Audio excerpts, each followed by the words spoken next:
Hi, welcome to the video. So today I'm going to talk about a bunch of stuff to do with turnarounds, specifically jazz turnarounds, though I think this will help you even if you're not that into jazz.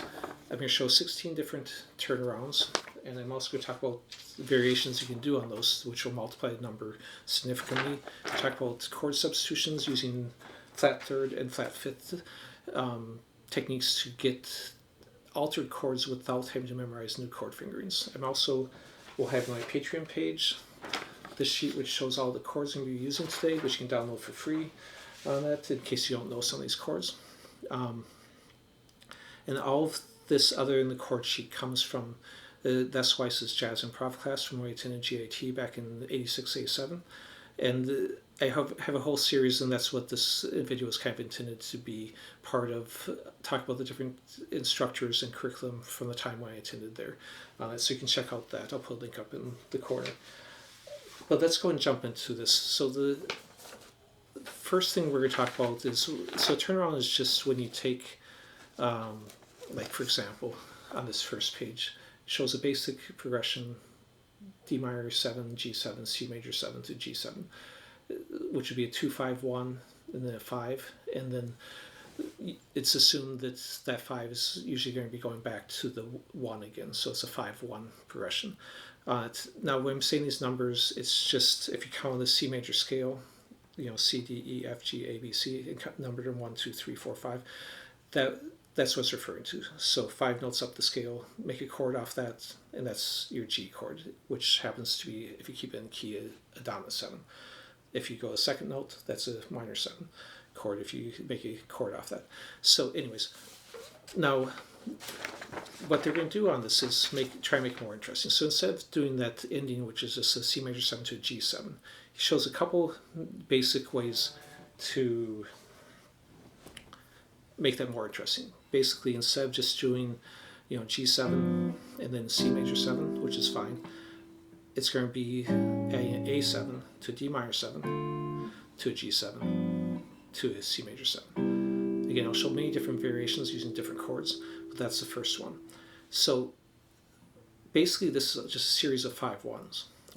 If you look at here, A is a 5 of D, whether you're going from below it, A to D, or above it. D is a 5 of G, and G is a 5 of C. So anytime you're seeing this jump, or this one, those are moving 5 to 1. Now, they're calling this 5 of the 2, because this chord right here is functioning as a 2. It's a D minor 7. It's not the root of the key. It's not acting as a 5 for the next chord. So it's kind of creating a little tension by putting this down to 7 instead of what would be the chord in key on this, which would be the A minor 7. So it's taking and not staying in key, but adding the tension to resolve to a D minor 7, adding the tension again from the G7 to resolve to the C major 7. Now, let me talk about tension resolution a little bit before we jump into all these other ones, and the altered chords and substitutions. Basically, you create tension a couple different ways commonly. You can take 2 notes that conflict with each other. For example, if I do an A minor blues scale, this note with the root conflicts pretty strongly. This would be considered the flat 5. Now, how do you resolve that tension? You can go with one of the notes that's actually in the scale, or in this case in the chord if you're doing like an A minor chord, and that will create tension in the resolution. You can also go backwards to this 4 note, and it won't be quite as strong as resolution, but it still has some resolution. So if you have a chord that has notes in it that conflict with each other, usually because they're 1/2 step away from a note that sounds better, that will create tension. And if you go a chord that's more resolved, so that's what the 5-1 is doing, but also the notes being a 1/2 step away from another note wants to lead to that note oftentimes, and that's within the 5-1 change too. So for example, if I have just a D to E, both notes are about equal. They don't really sound like one has to lead to another, but if I put this, it sounds like it wants to end on this note more than that first note. And so I could go the other direction too. it kind of leads into the next note. So anytime you're a half step or one fret away from a note, it's going to lead more into that note. So now if we look at the dominant 7, it has a B note, which will lead into my next chord, which is your C major 7. It creates that strong draw into that. It also has an F note in the G7, which will lead into the E note, which is my third of the C major. Now if I look at the notes in the C major 7 chord, C, E, G, B, or if I finger them this way so you can see it easier, C, E, then put the G, B down an octave and play them here. Now altered chords are usually putting in flat 5s, flat 9s, sharp 5s, or sharp 9s. Now why does this create tension? Well, we've already talked about flat 5s, sharp 5s, again being one away from a strong note, so it creates tension. Same thing would happen if I'm going to like a 9 and I put flat 9, again creating tension. But also now if I compare it to the upcoming chord, my flat 9, which is the same as my flat 2 of my G, is one fret away from my G note, which is in the C major chord. My sharp 9 is one away from my E, which is also in the C major 7 chord. My flat 5 is one away from the C, and my sharp 5 is one away from the E. So basically if I played these notes, it would be a whole step away from notes in the next chord, the C major 7. But by playing the sharper flat 5 and 9, it puts me one fret away, which creates more tension in the existing chord, but also leads to the next chord more easily. So okay, let's go ahead and jump into some more of these progressions, and I'll show you an easy way to create these altered chords. So the next progression they show is just taking a same C major 7, then it's going to go to a diminished chord, which easy fingering to do would just be this one. You can actually keep two notes in place. And then it goes into the D minor 7, just like before. And then you're going to go into a G7, just like before, and then back. So basically, instead of doing the A7, we're doing that diminished. Now, that works both for the reason we just talked about. The chord itself sounds tense, but also has that half step move. So when I go from the C major 7 to kind of like the blues scale, it walks up, which gives a stronger resolution too, in addition to the tension from the chord itself. So that's the second version we're going to do. Now on the next page, what it gets into, which I'm not going to get into soloing right now, just because it's way too much to get into everything, but he basically shows soloing over these progressions, and then the next few pages he does multiple pages of basically doing licks over these chord progressions, starting on the 1, 3, or 5 of the C major, and then following the chords. But what I will show is he shows a couple of variations on the chords on this next page. So one variation is, instead of doing, when you do a C major, instead of doing the A7, he's going to go to a A7 with a flat 9, which again creates a more tense chord with alteration, to then go back to the D minor 7 and the same chords. So basically just substituting in an altered chord for that first A7. Now you can substitute altered chords for any of the dominant 7s, like this, they're going back to the 1 chord next. And when I say 1 chord, if it's a 5-1, even if this isn't the one in the key, it's still a 5-1, you can do that. The other one it shows is the one that's coming off of the diminished. So then it goes up to the D minor 7. Now, first we went to a G7, but instead, to give that one half step move on here, you can go to a D flat dominant 7. And that gives me a nice walk down of,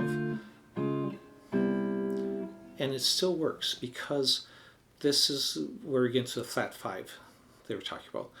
This G7, or D flat 7 chord, actually, if you look at the chord sheet down here, it has, if I compare it, oops, everything's backwards on here, so if I compare it to a G7, the notes in the D flat 7 actually has the flat 5 compared to what would be a flat 5 for a G7, the third of the 7, the flat 7, which is your normal minor 7th or dominant 7 in the chord, and the flat 9. So it's got a flat 9 and a flat 5 from the G7. So it can be substituted in.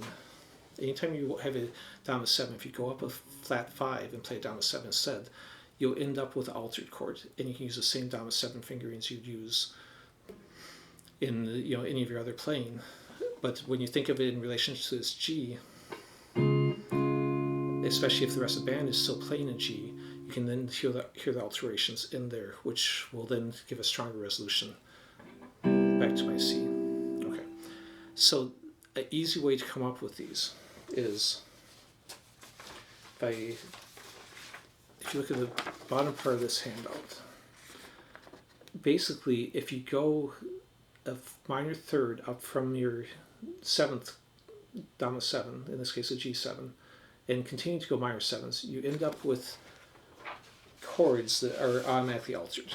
So I wrote this out with a little more detail on what it is. So if I go up to B flat, I end up with a sharp 9 and a flat 9 in it. If I go up to the D7, D flat 7 like we talked about, it's got the flat 9 and flat 5. If I go up to E7, it's actually got flat 9, but it also has like a 6 or 13, you could consider it too. But it's got that flat 9 again, adding alteration. So to kind of demonstrate this, you can take your standard G7 finger, whatever you're using.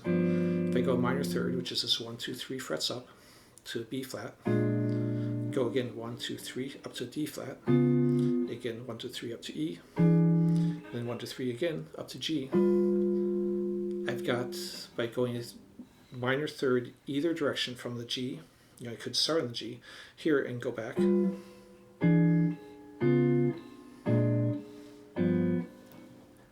I get the altered chords, so I don't have to do a new fingering on it. So I could go up here to my flat 5, like we already talked about, and I could do the same thing, and I'll end up on the same ones on it. There's my G, there's my B flat. So basically, an easy way to not have to memorize all these fingerings like we did earlier. To get that flat 9, I had to do a completely different fingering. Not completely different, it's basically the shape and just putting the flat 9 inside of the root, but still, you have to memorize a new shape. By doing the minor third, again, you can go from any note of, in this case, G, B flat, D flat, and E. If you start on one of those, then you can go minor third and you'll have one of those altered shapes. So on the handout, I wrote what they actually will create, but just know it's going to be altered chords. So its function will be the same, whether you know off the top of your head, is a flat 9 that's adding, is a flat 9 and a sharp 9, or is it a flat 5? It doesn't matter as much. Okay, let's jump into some of these other fingerings. So now I'm going to jump to the back of this handout sheet. So the last couple pages was just him showing a bunch of different 4-chord turnarounds. So 2-measure turnarounds, each one going 2 beats. And so all these chords are interchangeable, so you can mix and match different ones. So I'm going to just run through a bunch of these. And you can kind of follow along on it, and I'll hold up this and show where I'm coming from. So basically I'm going to start all these on this C major 7. And you're in them on this C major 7. Again, you could do many different fingerings to make these more interesting. I'm doing the simple fingerings so that I stick with the chords that are on the sheet. And on any of these dominant 7s, you could add in altered notes like we just were talking about. You could also, on your regular major 7s, minor 7s, you can add extensions such as 9th chords, 13th chords, etc. But again, if you don't already know all this stuff, don't worry about it right now. Just get through this, and these are all just basic 7th chords I'm going to play. So first one is C major 7, then going to F major 7, E minor 7, D minor 7, to again into the C major 7. Now on that first one, that was completely in key, if I'm in the key of C major. So that's why it has a, basically I'm just walking down the scale. So it has a nice resolved feel to it throughout pretty much. I could, if I wanted to substitute in, which it shows on here, a F minor 7. That creates a little bit more tension, because it's outside the key. But also creates some continuity, having 3 minor 7s in a row. So the next one is a C major 7. Then and going to B flat, major 7, E minor 7, G7. So again, creates a little more tension with some of that. B flat is outside the key. Let me just keep going. Next one starts on E minor 7, then goes to A7, D minor 7, G7. You can hear basically that's just going a series of 5 ones. In this case, it's mostly staying in key. E minor is in key, D minor is in key, G7. So the only one that goes outside key is to put the dominant 7 before the D minor. Now I'm going to skip these next ones and go to the next page. We'll go ahead and hold it up. So if you have a lot of experience in this, feel free to try some of these. But these, as you can see, they jump into 13th, sharp 9. So plus would mean sharp, the minus would be flat. Sharp 5, flat 9, 6, 9 chords. A bunch of stuff we haven't talked about. The next page will be all 7th chords. So I'll go and jump to that and demonstrate those. And then again, you can add any of those extensions, alterations to these chords. So next one is C major. Now we can go on this next one to either E flat major 7 or E7. Then A flat major 7, D flat major 7 or dominant 7. So basically, the first way to play it would be all major 7s. The second way would be, or second variation, I could put a dominant 7 and then go to major 7, a dominant 7, major 7. So alternate major 7, dominant 7. And that's on here, it basically shows it by having both options listed for those chords. So this is where you get into tons of variations. A lot of these have that different options like that. So next one is C major 7, B flat major 7, E flat, D flat, back to C. Now, just like the previous one, you could go to B flat major 7, B flat dominant 7, E flat major 7, and then what was it going to next? Sorry, last. So it's a E flat major 7, and then you could go to dominant 7 to major 7, or you could go major 7, major 7. So either one will sound good, because if I do the major 7, again, moving that one step, if I do the dominant 7, that has those alterations like I talked about. It's could be a substitute, the flat 5 for the G7. So next one I'm going to do is C major 7, B flat, A flat, then D flat. So basically all major 7s on that one, and basically just walking down the first 2 as whole steps, and then going to a D flat and back to C. Now next one is C major 7. This one they list as either A minor 7, A major 7, or A dominant 7, so you can do any of those. So you can kind of mess around with it, and then it goes to G flat major 7 or dominant 7. And then, as you can hear, it creates some tension there. E flat, and then back to C. Basically what this is doing is moving down in minor thirds. So if I put all in one row, it's easier to see. If I go C, A, G flat, E flat, C. It's kind of like that altered notes substitution one. It's all just moving down a minor third. So then you can apply that however you want. I could go here and I could do the minor 7 or major 7. I could go the G flat into major 7 or dominant 7. And same thing, E flat, dominant 7 or major 7. I'll hold this up so you can kind of see this in more detail too. So next one is C major, F major 7, E flat, D flat, and C. Sorry, sometimes my eyes have trouble focusing on these prints. And they give options in this that instead of doing major 7s on that, you could, after that first one, do minor 7 and do F minor, E flat, and then the dominant 7 would be an option too. Next one is C major 7 again, A minor 7, D minor 7, G7.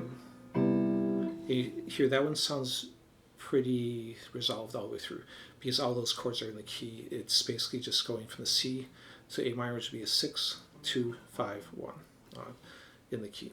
Next one is C major 7, again either A7 or A minor 7. Then A flat minor 7 or down to 7, G. So it's basically moving down half steps here before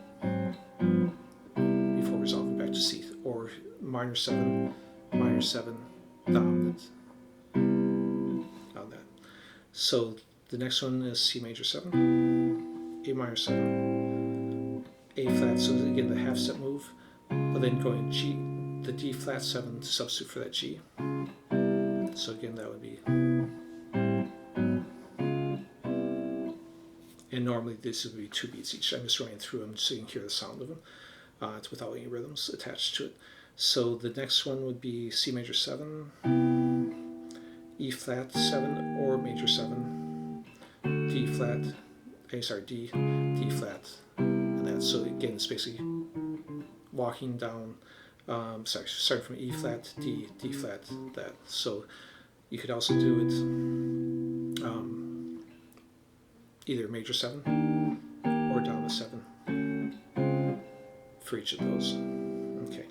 Next one would be a C major 7, E flat, major or down to 7, G flat, major or down to 7, A, and back to C. So this one is also a flat third, just reversed. If you look at C, E flat, G flat, A, back to C. So you could do this all as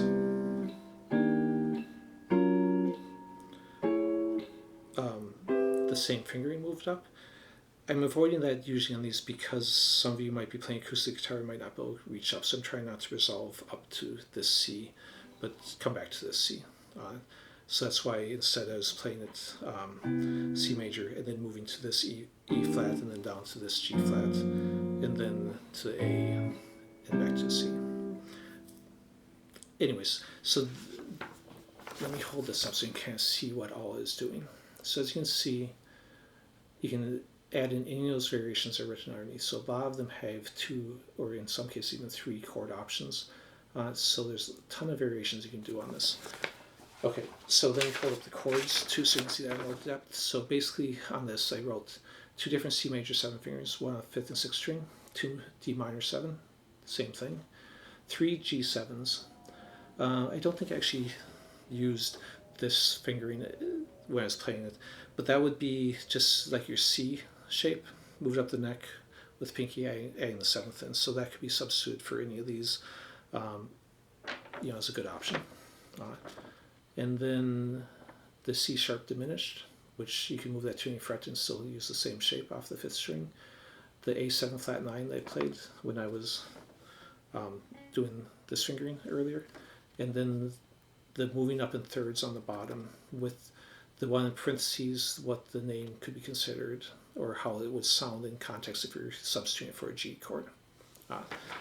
Okay, so I think we'll leave it at that for this time, and thanks for watching. I know it's kind of a longer video, but like it if you do like it, or leave any comments if you have any questions. Thanks for watching.